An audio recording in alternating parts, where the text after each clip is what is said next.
ಈಸಬೇಕು, ಇದ್ದು ಜಯಿಸಬೇಕು. ಈ ಸಂಸಾರ ಸಾಗರದಲ್ಲಿ ಈಜುವುದು ಸುಲಭ ಏನಲ್ಲ, ಭಾಳ ಕಷ್ಟ. ಅನೇಕ ರೀತಿಯ ಅಡೆತಡೆಗಳು, ಸಮಸ್ಯೆಗಳು ಎದುರಾಗ್ತವೆ.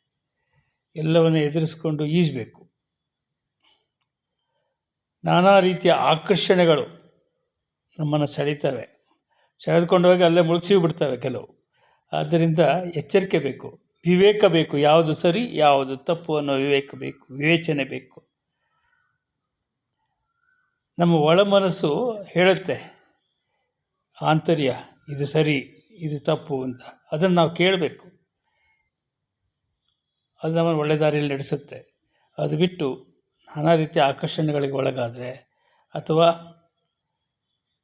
ಬೇರೆ ಆಮಿಷಗಳಿಗೆ ಒಳಗಾದರೆ ನಮ್ಮ ಬದುಕು ದಿಕ್ಕು ತಪ್ಪಿ ಎಲ್ಲೆಲ್ಲೋ ಹೋಗುವ ಸಾಧ್ಯತೆ ಇದೆ. ಆದ್ದರಿಂದ ಸರಿಯಾದ ಮಾರ್ಗದಲ್ಲಿ ಹೋಗಬೇಕು. ದೋಣಿ ಸಾಗಲಿ ಮುಂದೆ ಹೋಗಲಿ, ದೂರ ತೀರವ ಸೇರಲಿ. ಮನಸ್ಸು ವಿವೇಕವೆಂದ ಅಂಬಿಗ.